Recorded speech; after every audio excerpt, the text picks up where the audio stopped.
Hey guys, welcome back to the Daily Mastermind. I hope you're having a great day. I want to share an audio with you today, and it's an audio done by Denzel Washington. He had done a commencement address at the University of Pennsylvania, and he talked about a concept I thought was really important. I think so many people nowadays try to have backup plans, and they don't really go all in the things that they're most passionate about. And so, you hear this concept of always have something to fall back on. And Denzel Washington does a real finesseful job of explaining why you don't want to fall back on anything. You want to fall forward. And he continues to talk about how, if you are not failing, you're not even trying. And I think he just does a great job of it. He's got some great stories. I hope you'll enjoy this today. And I look forward to talking with you more. Share this show and let me know what I can do to help you over the coming weeks. I'll look forward to talking with you soon. Have a great day.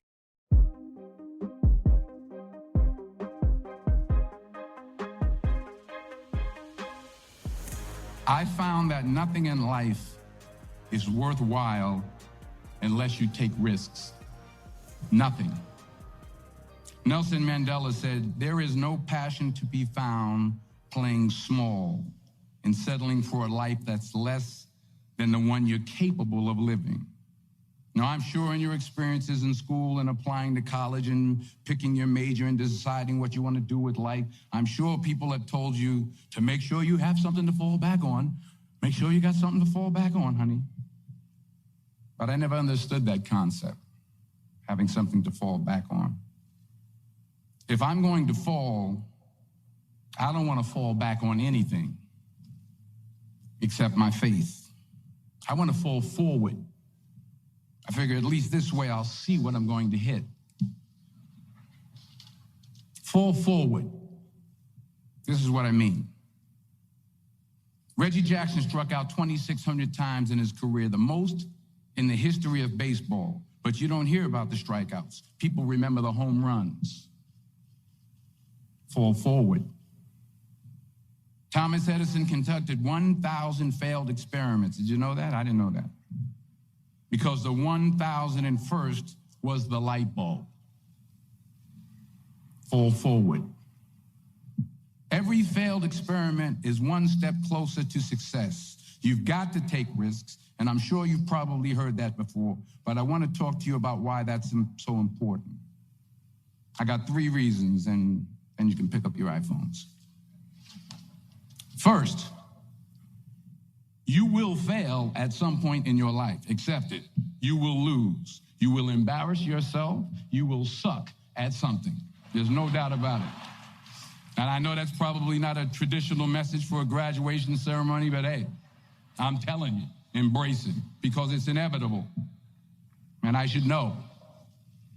In the acting business, you fail all the time. Early on in my career, I auditioned for a part in a Broadway musical.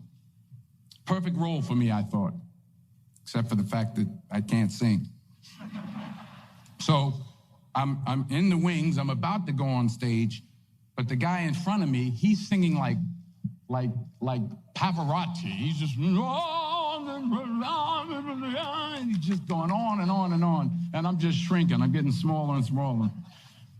So they say, "Oh, thank you very much, and you'll be hearing from us." So I come out with my little sheet music, and it was Just My Imagination by the Temptations. That's what I came up with. So I hand it to the accompanist, and she looks at it and looks at me and looks out at the director and was like, "Hi." So I start, I'm going to sing. I'm like, "It's just my imagination. Once again, and then coming away with me." And I'm not saying anything, so I'm thinking I'm getting better. So I just start getting into it. It was just my running. This, oh yeah, thank you very much, Mr. Washington. Thank you. So I assumed I didn't get the job. But the next part of the audition, he called me back. The next part of the audition is the acting part of the audition. So I'm like, hey, okay, maybe I can't sing, but I know I can act. So they pair me with this guy. And again, I didn't know about musical theater. And musical theater is big, so they can reach everyone all the way in the back of the stadium. And I'm more from realistic, naturalistic kind of acting where you actually talk to the person next to you. So I don't know what my line was. My line was, well, hand me the cup. And his line was, well, I will hand you the cup, my dear. The cup will be there to be handed to you. I said, oh, okay. Well, should I give you the cup back? Oh, yes, you should give it back to me because you know that is my cup and it should be given back to me. I didn't get the job. But here's the thing. I didn't quit. I didn't fall back. I walked out of there to prepare for the next audition and the next audition and the next audition. I prayed. I prayed and I prayed. But I continued to fail and fail and fail. But it didn't matter because you know what? There's an old saying, you hang around the barbershop long enough, sooner or later you're going to get a haircut. So you will catch a break, and I did catch a break. Last year, I did a play called Fences on Broadway. Someone talked about it. Won the Tony Award. And I didn't have to sing, by the way. But here's the kicker. It was at the Court Theater. It was at the same theater that I failed that first audition 30 years prior. The point is, and I'll pick up the pace, the point is every graduate here today has the training and the talent to succeed. But do you have the guts to fail? Here's my second point about failure.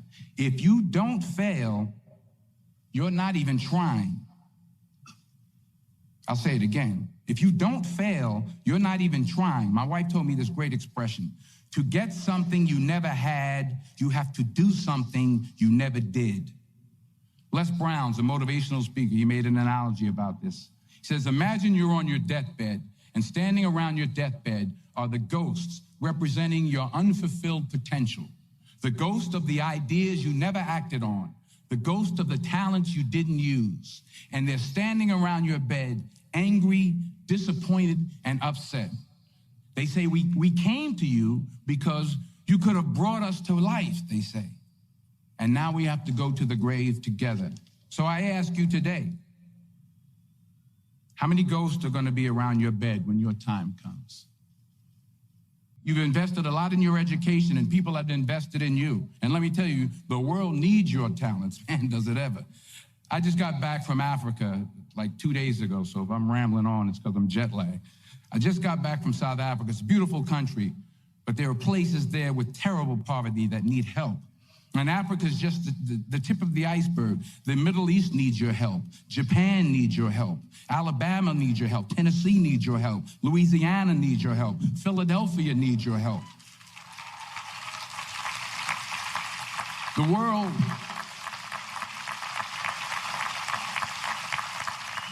world needs a lot, and we need it from you. We really do. We need it from you young people. I mean, I'm not speaking for the rest of us up here, but I know I'm getting a little grayer. We need it from you, the young people, because remember this. So you got to get out there. You got to give it everything you got, whether it's your time, your talent, your prayers, or your treasures. Because remember this.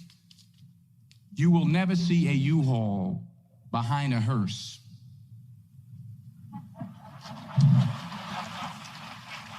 I'll say it again.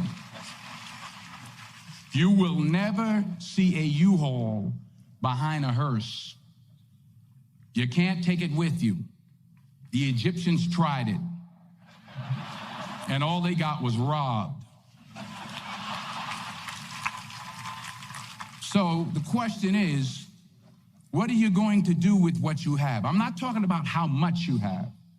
Some of you are business majors. Some of you are theologians, nurses, sociologists. Some of you have money. Some of you have patience. Some of you have kindness. Some of you have love. Some of you have the gift of long suffering, whatever it is, whatever your gift is. What are you going to do with what you have?